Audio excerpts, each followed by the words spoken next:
Hello guys, welcome to Apex Studies. स्वागत है आप सभी का एपेक्स स्टडी में। जैसा कि आप जानते हैं दोस्तों, हम लोग सीजीपीएससी, एसीएफ और रेंजर एग्जाम 2020 की तैयारी कर रहे हैं, जिसके अंतर्गत रसायन विज्ञान पढ़ाया जा रहा है।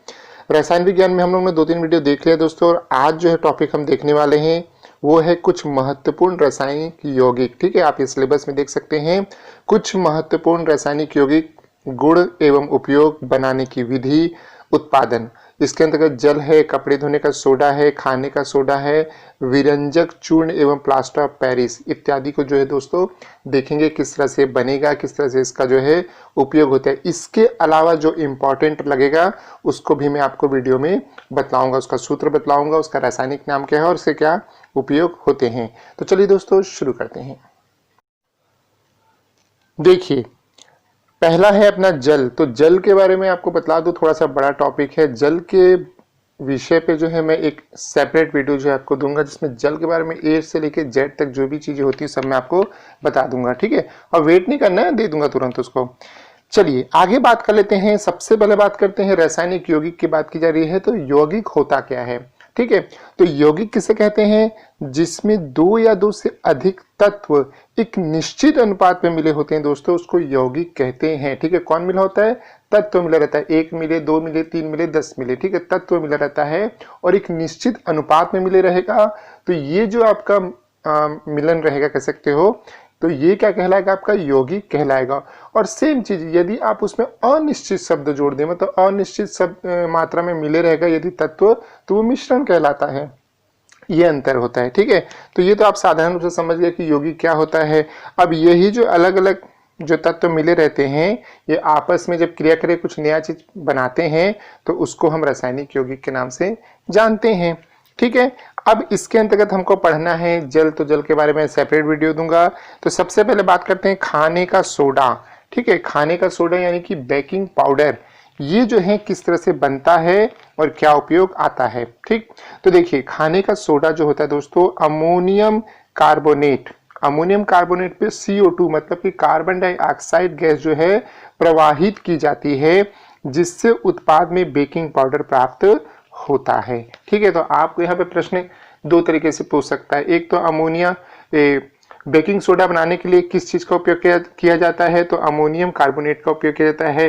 कौन सी गैस प्रवाहित की जा सकती है पूछता है, तो आपको CO2 गैस ध्यान में रखना है। ठीक है, तो इसका सूत्र किस तरह से बनेगा? देखिए, अमोनियम कार्बोनेट के लिए क्या हो जाएगा? ये NaCO3, ये हो गया अमोनियम कार्बोनेट, प्लस ये आपने इस पे CO2, ये क्या हो गया? कार्बन डाइऑक्साइड गैस, प्लस थोड़ा सा पानी भी मिलाना पड़ता है, H2O। ठीक है, इन तीनों को जब मिलाएंगे आपस में, तो जो उत्पाद प्राप्त होगा वो क्या होगा? 2NaHCO3। ठीक, यानी कि सोडियम बाइकार्बोनेट जो है दोस्तों, ये प्राप्त होगा।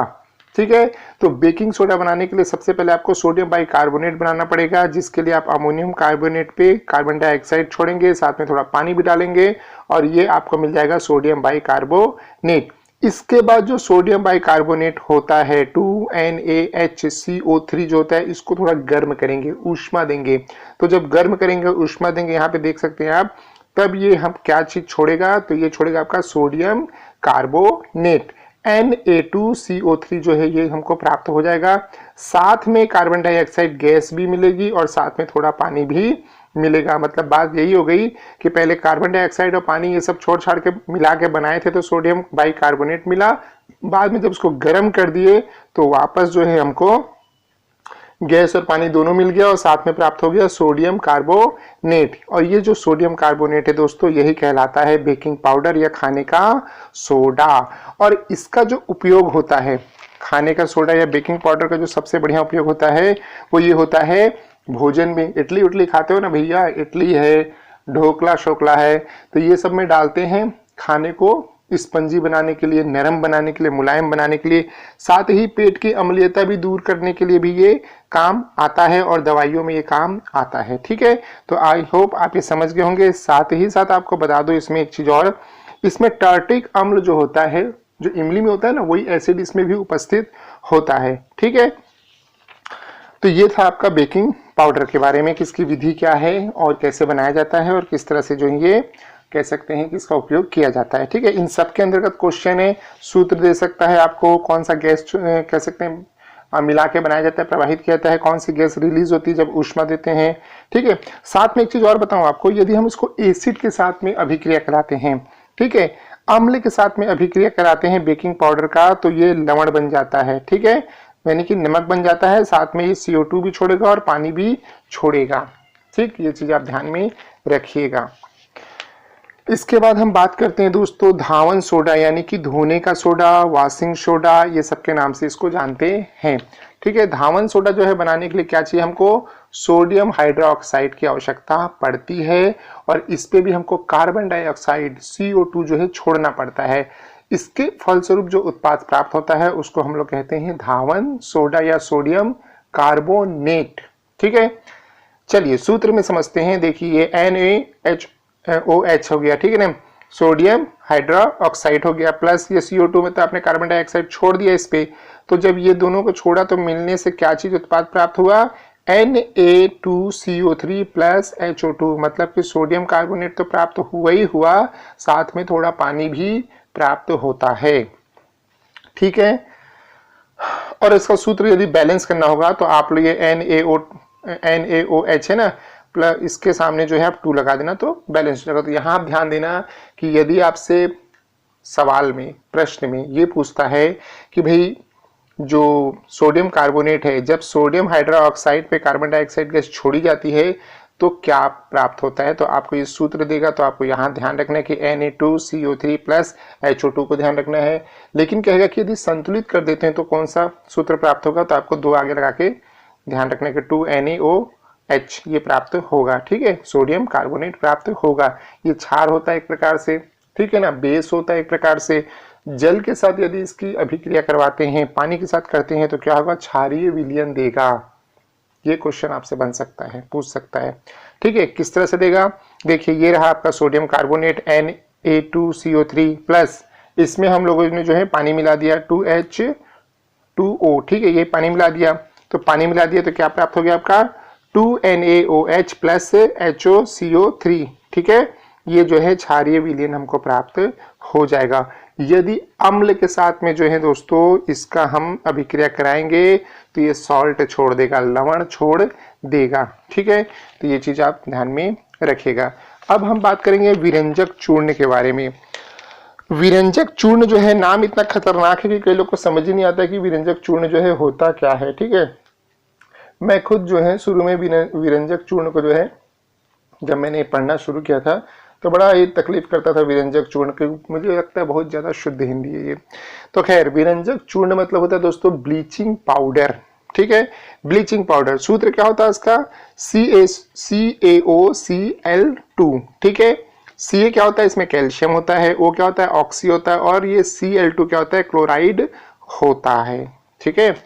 अब ये जो है ब्लीचिंग पाउडर, सबसे पहले तो ये जानते हैं कि बनाया कैसे जाता है। देखिए ये जो बनाया जाता है थोड़ा कठिन इसकी प्रक्रिया होती है, क्योंकि इसमें जो बनाने के लिए गैस यूज होती है वो होती है क्लोरीन, और क्लोरीन को निकालना थोड़ा सा कठिन होता है, ठीक है। तो यहाँ ध्यान रखिए, मैंने बताया आपको खाने का सोडा और धोने का सोडा, उसमें तो कार्बन डाइऑक्साइड गैस का यूज किया जाता है, लेकिन विरंजक चूर्ण या ब्लीचिंग पाउडर बनाने के लिए आप लोगों को लगेगा क्लोरीन गैस और बुझा हुआ चूना, ठीक है। तो जो चूना होता है दोस्तों, शुष्क बुझा हुआ चूना जो होता है, उस पर क्लोरीन गैस के साथ क्रिया करवाई जाती है और हमको प्राप्त होता है विरंजक चूर्ण या ब्लीचिंग पाउडर, ठीक है। समझ गए आप लोग, चलिए ठीक है भैया, समझ गए तो बहुत अच्छी बात है। ब्लीचिंग पाउडर जो होता है, चूर्ण होता है, इसका फॉर्मूला क्या होता है दोस्तों, CaOCl2 होता है, ठीक है। तो ये आपका प्राप्त होता है। उपयोग किस में आता है, ये देखो कागज की फैक्ट्री में उपयोग होता है, कपड़े की फैक्ट्री में यानी कि वस्त्र उद्योग में इसका उपयोग होता है, ठीक है। और जो लॉन्ड्री वगैरह होता है ना, कपड़े वपड़े साफ करते हैं, ये सब जगह में जो है ब्लीचिंग पाउडर का उपयोग जो है भरपूर मात्रा में किया जाता है, ठीक। अब हम बात करेंगे दोस्तों यहाँ पे, अच्छा एक चीज और आपको बता दूं साथ में, ब्लीचिंग पाउडर का उपयोग जो है साथ में क्लोरोफॉर्म बनाने में भी किया जाता है। जो क्लोरोफॉर्म होता है जिससे हम बेहोश वगैरह करते हैं, ये सब बनाने में भी जो है ब्लीचिंग पाउडर का उपयोग किया जाता है, ठीक है। चलिए अब हम बात करते हैं POP यानी कि प्लास्टर ऑफ पेरिस के बारे में, ठीक है, जिसके बारे में हम जानते हैं कि अभी गवर्नमेंट ने इसको हाल ही में बैन करके रख दिया, ठीक है ना। तो प्लास्टर ऑफ पेरिस जो है ये कैसे बनता है, किस तरह से बनता है, इसके बारे में जानते हैं। देखो प्लास्टर ऑफ पेरिस, सूत्र क्या होता है इसका, CaSO4 1/2H2O, ठीक है। ये होता है प्लास्टर ऑफ पेरिस का सूत्र होता है, शॉर्ट में पीओपी के नाम से भी जाना जाता है। अर्ध जल योजित कैल्शियम सल्फेट जो होता है दोस्तों, इसको सामान्यतः जो है प्लास्टर ऑफ पेरिस कहा जाता है, ये आप बात ध्यान में रखिएगा। और इसे बनाया कैसे जाता है, इसके जिप्सम जो होता है ना उस पर गर्म करके जो है इसको बनाया जाता है। ठीक है, साधारण चीज है, कैल्शियम सल्फेट के नाम से जाना जाता है। जिप्सम का उपयोग करके जो है इसको गर्म किया जाता है और बनाया जाता है। और क्या यूज होता है तो जानते हो आप, प्लास्टर पेरिस का सबसे ज्यादा यूज जो है मूर्तियां बनाने में होता है। आपने देखा होगा शल्य चिकित्सा में जो किसी का हाथ पे टूट जाता है तो प्लास्टर लगाते हैं ना, यही प्लास्टर पेरिस का ही उपयोग करके लगाया जाता है। ठीक है, तो ये जो है इसके कुछ उपयोग होते हैं प्लास्टर ऑफ पेरिस के। साथ में घरों में तो जानते हो पीओपी के सब काम होते हैं, है ना, सजावट में, घरों के फॉल सीलिंग वगैरह में भी ये सब बहुत उपयोग आता है। और साथ में और कह सकते हो प्रयोगशाला वगैरह में ना धूप रोकने के लिए भी जो इसका प्रयोग किया जाता है। ठीक है, इसका सूत्र यहाँ पे मैंने पूरा लिख दिया, इतना बड़ा सूत्र मैं बोलूंगा नहीं आपको, तो आप पढ़ लेना भैया। ठीक है, तो ये प्लास्टर ऑफ पेरिस भी हो गया। अब हम बात कर लेते हैं जो मेन ऐसा लग रहा है कि जो है इम्पोर्टेंट है बहुत ज़्यादा, इनके बारे में बात कर लेते हैं कि ये जो है इनके सूत्र क्या होते हैं, इनको रासायनिक भाषा में जो है क्या बोला जाता है। ठीक है, और जिनका उपयोग है वो भी मैं आपको बतला दूंगा। सबसे पहले बात कर लेते हैं दोस्तों क्लोरोफॉर्म के बारे में। क्लोरोफॉर्म जो होता है इसका रासायनिक सूत्र क्या होता है, CHACl3। ठीक है, और इसको रासायनिक रूप से क्या बोलते हैं, ट्राइक्लोरोमीथेन, ये इसका नाम होता है। इसके बाद आता है अगला आता है खड़िया। खड़िया को चौक के नाम से भी जाना जाता है। संगमरमर, जो चूना होता है ना वही आगे चल के जमता है तो संगमरमर बनता है। ठीक है, तो खड़िया है, चौक है, संगमरमर है, या फिर मार्बल भी बोलते हैं। ये जो है इसका सूत्र क्या होता है, CaCO3, और इसका रासायनिक नाम क्या होता है, Ca मतलब कैल्शियम और CO3 मतलब कार्बोनेट। तो कैल्शियम कार्बोनेट जो होता है इसका रासायनिक नाम होता है। अगली बात करते हैं दोस्तों कास्टिक सोडा के बारे में। ठीक है, कास्टिक सोडा जो होता है इसका रासायनिक सूत्र क्या होता है, NaOH, यानी कि Na मतलब सोडियम हो गया और OH मतलब हाइड्रा ऑक्साइड। ठीक है, इसको कास्टिक क्षार के नाम से भी जानते हैं, ये भी आप ध्यान में रखिएगा। ठीक है, ओके, चलिए आगे बात करते हैं फटाफट। आगे बात करते हैं सूखी बर्फ के बारे में। सूखी बर्फ मतलब कि ड्राई आइस के बारे में। सूखी बर्फ या ड्राई आइस किसे कहते हैं, CO2 को, कार्बन डाइऑक्साइड को जो है हम लोग ड्राई आइस के नाम से जानते हैं। ये अग्निशामक के रूप में काम आता है। ठीक है, आग बुझाने के रूप में काम आता है। कहीं आग लगती है ना तो आप लोगों ने देखा होगा एक प्रेशर जैसा मारा जाता है अग्निशामक यंत्र से, तो पूरा झाग झाग कर देता है ना, और आग को बुझा देता है। वो यही रहता है, ड्राई आइस रहता है, कार्बन डाइऑक्साइड रहता है। ठीक है ना, चलिए फिर बात करते हैं आपके कास्टिक पोटास। कास्टिक पोटास जो होता है इसको हम लोग दाहक सोडा के नाम से भी जानते हैं। इसका जो सूत्र होता है वो होता है KOH। ठीक है, पोटेशियम, के मतलब पोटेशियम होता है, OH मतलब हाइड्रोक्साइड होता है। ठीक है, तो ये होता है आपका कास्टिक पोटास का सूत्र। फिर बात करते हैं अपन सिरका का बारे में। सिरका, ठीक है, काफी काम आता है घरों में। सिरका, सिरका का जो है सूत्र क्या होता है, CH3COOH। ठीक है, और इसे एसिटिक अम्ल के नाम से जाना जाता है। ये जो एसिटिक अम्ल होता है दोस्तों कैसा होता है, ये वाला अम्ल तनु होता है। मैंने अभी पिछले वीडियो में बनाया था, एक सांद्र अम्ल होता है, एक तनु अम्ल होता है। तनु अम्ल का मतलब क्या होता है, जिसमें अम्ल की मात्रा कम होती है। ठीक है ना, मतलब पानी ज्यादा होता है, अम्ल की मात्रा कम होती है, इसको तनु अम्ल बोलते हैं, वीक एसिड बोलते हैं, और इसको वाष्पीकृत करके स्ट्रॉन्ग बनाया जा सकता है। ठीक है, तो सिरका नाम है और ये एसिटिक अम्ल के नाम से जाना जाता है। सूत्र होता है CH3COOH। ठीक है, चलिए अगला हम लोग बात कर लेते हैं बुझा हुआ चूना। जो बुझा हुआ चूना होता है ना वो, ठीक है ना, इसका जो रासायनिक सूत्र होता है क्या होता है, Ca फिर OH2। ठीक है, कैल्शियम हाइड्रा ऑक्साइड। ठीक, बुझा हुआ चूना क्या काम आता है भाई, देखिए शीशा बनाने का काम आता है आपका। जो कोल गैस होती है ना उसको शुद्ध करने में काम आता है। ब्लीचिंग पाउडर बनाने में काम आता है, अभी बताया था ना, चूने के ऊपर में जो है क्लोरीन छोड़ी जाती है। और सीमेंट उद्योग में काम आता है बहुत ज्यादा। ठीक है, तो बुझा हुआ चूना जो है ये सीमेंट उद्योग वगैरह आप ध्यान रखिएगा, इसमें काम आता है। शीशा वगैरह बनाने में भी काम आता है, ये आप ध्यान में रखना भैया बुझा हुआ चूना के बारे में। बिना बुझा हुआ चूना के बारे में बात करते हैं अब। बिना बुझा हुआ चूना इसको क्या कहते हैं भैया, इसका जो रासायनिक सूत्र होता है CaO होता है। Ca मतलब कैल्शियम, O मतलब ऑक्साइड, कैल्शियम ऑक्साइड के नाम से जानते हैं। काफी सरल सा सूत्र है इसको।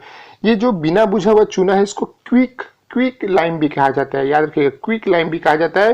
और ये सफेदी रंग रोगन के लिए काम में आता है। ठीक है, चलिए ओके, चलिए अब मास गैस को देखते हैं। मास गैस जो है ये क्या है, CH4। ठीक है, इसका रासायनिक सूत्र जो होता है CH4 होता है और इसको रासायनिक नाम मीथेन होता है। ठीक है, ज्वलनशील पदार्थ होता है, आप जानते हैं मीथेन होता है। फिर बात करते हैं आपके लॉफिंग गैस के बारे में, हंसने वाली गैस के बारे में। इसका जो रासायनिक सूत्र होता है वो क्या होता है, N2O। ठीक है, नाइट्रस ऑक्साइड के नाम से इसको जानते हैं, N2O। ठीक है, फिर आंसू गैस, ये भी काफी महत्वपूर्ण है। ये फायर वेयर करते हैं ना, देखा होगा आप लोगों ने, पुलिस वाले जब भीड़ इकट्ठा हो जाती है तो ये जो आंसू या अश्रु गैस होता है दोस्तों, इसका जो फॉर्मूला होता है ये क्या होता है, C10H5ClN2। ठीक है, इसका रासायनिक नाम क्या है, क्लोरोपिक्रीन। याद रखिए, क्लोरोपिक्रीन, क्लोरोफॉर्म मत कर देना, क्लोरोपिक्रीन नाम होता है। चीनी के बारे में बात करते हैं। ठीक है, बहुत देर से आप पढ़ रहे होंगे, आपको मुझे लगता है कहीं परेशान तो नहीं हो रहा, तो चलिए चीनी के बारे में बात करते हैं, थोड़ा मीठा। चीनी जो है इसका रासायनिक सूत्र क्या होता है, तो इसका रासायनिक सूत्र काफी लंबा चौड़ा है, C12H22O11। ठीक है, तो ये जो है आपका चीनी का या शुगर का जो है रासायनिक सूत्र होता है, एकदम अलग से नाम है, इसको ऐसे याद रखो आप, 12-22-11। ठीक है, या 11-12-22 ऐसे करके थोड़ा सा याद रखेंगे तो सूत्र देखेंगे तो याद आ जाएगा। ठीक है, तो चीनी या शुगर जो होता है इसका ये रासायनिक सूत्र होता है और नाम जो होता है सुक्रोज। ठीक है, सुक्रोज जो होता है ये नाम होता है। इसी सुक्रोज को जो है ना पानी डाल देंगे ना आप तो 2 टुकड़े में टूट जाता है, ग्लूकोज और फ्रक्टोज में, याद रखिएगा। ठीक है, कभी मान लीजिए कोई प्रश्न पूछ दिया भूले भटके कि भाई पानी में जो है ये सुक्रोज को कैसे तोड़ा जाता है, तो साधारण सी चीज है कि आप सुक्रोज में पानी मिला दीजिए तो ग्लूकोज और फ्रक्टोज में ये 2 भागों में टूट जाता है। ठीक है, चलिए अब बात करते हैं रेत या बालू के बारे में। रेत या बालू जो होता है दोस्तों, इसका जो है रासायनिक सूत्र होता है SiO2। ठीक है, और इसका रासायनिक नाम क्या होता है, सिलिकॉन डाइऑक्साइड, ठीक है। ग्लूकोज भी आ गया। ग्लूकोज को अंगूर का सत्व भी कहते हैं और इसका जो सूत्र होता है वो क्या होता है, C6H12O6। याद रखिए, C6H12O6। और सेम जो होता है फ्रक्टोज का भी सूत्र होता है C6H12O6। ठीक है, पानी में मिला देने पे ये दो भागों में टूट के ग्लूकोज और फ्रक्टोज बन जाता है चीनी या शुगर। ठीक है, चलिए अगला काफी महत्वपूर्ण बात करते हैं आपका थोथा के बारे में। थोथा या कसीस भी कहते हैं या तूतिया कहते हैं। ठीक है, पहले बात करते हैं सफेद कसीस या थोथा या तूतिया के बारे में। इसका जो सूत्र होता है वो क्या होता है, ZnSO4, यानी कि जिंक सल्फेट के नाम से इसको जानते हैं। ठीक है, और इसमें जल के 5 अणु होते हैं, ये आप ध्यान रखना। ठीक, इसी प्रकार से नीला थोथा या नीला कसीस या नीला तूतिया जो होता है, इसका जो रासायनिक सूत्र होता है क्या होता है, CuSO4। और ये जो होता है दोस्तों, इसमें जल के 7 अणु जुड़े होते हैं और इसे रासायनिक नाम जो होता है कॉपर सल्फेट होता है। ठीक है, देख रहे हो ना, Cu मतलब कॉपर सल्फेट SO4। ठीक है, इसके बाद आता है हरा कसीस। हरा कसीस जो होता है काफी महत्वपूर्ण होता है, हरा कसीस बोल लीजिए या तूतिया थोथा बोल लीजिए। इसका जो रासायनिक सूत्र होता है FeSO4, मतलब क्या होता है, आयरन सल्फेट के नाम से भी जानते हैं, देखो Fe आयरन है ना, या फिर फेरस सल्फेट के नाम से भी जाना जाता है। और इसमें भी जो है जल के 7 अणु होते हैं। तो यहाँ ध्यान देना आप, नीला और हरा ये दोनों कलर वाले जो है ना, इसमें 7 अणु होते हैं, जो सफेद होता है उसमें 5 अणु होते हैं। ठीक है, और इसका जो उपयोग होता है हरा कसीस का, इसका उपयोग किसमें होता है, स्याही या रंग वगैरह बनाने में इसका उपयोग होता है, ये ध्यान रखना। अगला काफी महत्वपूर्ण बात करते हैं सिंदूर के बारे में। सिंदूर जिसका रासायनिक सूत्र होता है Pb3O4। ठीक है, इसका रासायनिक जो नाम होता है वो क्या होता है, लेड टेट्राऑक्साइड। ठीक है, लेड टेट्राऑक्साइड इसका नाम होता है। फिर है दोस्तों नौसादर। नौसादर का रासायनिक सूत्र क्या होता है, NH4Ci। ठीक है, रासायनिक नाम क्या होता है, अमोनियम क्लोराइड। सूत्र हो गया NH4Ci और नाम क्या हो गया, अमोनियम क्लोराइड। ठीक है, फिटकरी, ये भी काफी महत्वपूर्ण है। फिटकरी का जो रासायनिक नाम है अच्छा खासा लंबा चौड़ा है, देखिए K2SO4 AI2, फिर SO4 3, इसके बाद जो है 24H2O। ठीक है, तो ये इतना लंबा चौड़ा है, यानी कि पोटेशियम, ये A2 जो ये एल्यूमिनियम सल्फेट, ठीक है, ये इसका रासायनिक नाम हो गया पोटेशियम एल्यूमिनियम सल्फेट। जो फिटकरी होती है ये बनता कैसे है, जो पोटेशियम सल्फेट होता है, ठीक है, और एल्यूमिनियम सल्फेट होता है, इन दोनों को घोल देते हैं, विलेन बनाते हैं और इन विलेन को वाष्पीकृत कर दिया जाता है, तो उससे जो भी बचा कुचा पदार्थ मिलता है वो होता है फिटकरी। ठीक है, क्या काम आता है, रक्त प्रवाह रोकने का काम आता है, सभी जानते हैं भाई, कट छिल जाता है तो फिटकरी लगाई जाती है। ठीक है, कागज और चमड़ा उद्योग में जो है इसका काम आता है, और जल को मृदु बनाने के लिए, एक कठोर जल होता है एक मृदु जल होता है, तो जल को मृदुल बनाने के लिए जो है फिटकरी का उपयोग किया जाता है। ठीक है दोस्तों, चलिए अगला बात करते हैं सुहागा। सुहागा का जो है रासायनिक सूत्र क्या होता है, इसका भी रासायनिक सूत्र काफी लंबा है, Na2B4O710H2O होता है। ठीक है, ये इसका आपका रासायनिक सूत्र होता है और इसको बोरेक्स के नाम से जाना जाता है। फिर बात करते हैं आपका स्प्रिट के बारे में, ये इंपॉर्टेंट है, आजकल का जो माहौल है उसको देखते हैं स्प्रिट जो है काफ़ी महत्वपूर्ण हो जाएगा। तो स्प्रिट का रासायनिक सूत्र क्या होता है, CH3OH, यानी कि मैथिल एल्कोहल। ठीक है, शोरा, शोरा जो होता है इसका रासायनिक सूत्र क्या होता है, KNO3, और इसका रासायनिक नाम होता है पोटेशियम नाइट्राइट। ठीक है, चलिए अल्कोहल की बात करते हैं, अल्कोहल भी बहुत पूछता है। अल्कोहल जो है इसका रासायनिक सूत्र क्या होता है, C2H5OH। ठीक है, सरल है, C2H5OH। अल्कोहल का जो रासायनिक नाम है इसे बोलते हैं एथिल अल्कोहल। ठीक, जो भी इंपॉर्टेंट है उसी को मैंने लिया है, क्योंकि ऐसे तो देखें तो बहुत सारा है ना, तो कितने को लोगे, तो जो इंपॉर्टेंट है उसको मैं ले रहा हूँ। अगला काफी महत्वपूर्ण है TNT, नाम सुन के डर लगता है TNT। ठीक है, ट्राई नाइट्रोटेलिन, ये विस्फोटक में काम आता है भैया, पहले बता दूं मैं आपको। तो TNT इसका रासायनिक नाम होता है ट्राई नाइट्रोटेलिन, और यहाँ सूत्र लिखा हुआ है आप देख सकते हैं, C6H2CH3NO2 3। ठीक है, ये आपका ट्राई नाइट्रोटेलिन होता है। नेक्स्ट है दोस्तों और अंतिम है जिप्सम। जिप्सम जो होता है इसका रासायनिक सूत्र होता है CaSO4 2H2O, यानी कि जो नाम होता है वो क्या होता है, कैल्शियम सल्फेट डाइहाइड्रेट। ठीक है, और इसका उपयोग जो होता है मैंने पहले बताया, प्लास्टर ऑफ पेरिस बनाने में उपयोग होता है। जिप्सम पे जो है उसको गर्म किया जाता है तो प्लास्टर ऑफ पेरिस प्राप्त होता है। खड़िया बनाने में काम आ जाता है। अमोनियम सल्फेट खाद बनाने में जो है इसका काम आता है।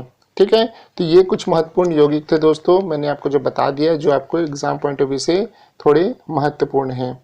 ठीक है, और मैंने आपको जैसे बताया जल के बारे में आपको बतलाऊंगा, जल के बारे में एक सेपरेट वीडियो भी बनाऊंगा, उसमें जो है आपको जल का पूरा मैं डिस्क्राइब कर दूंगा, पानी वाटर का डिस्क्राइब कर दूंगा। हो सकता है कुछ इधर से अंदर से कुछ क्वेश्चन पूछ ले कुछ।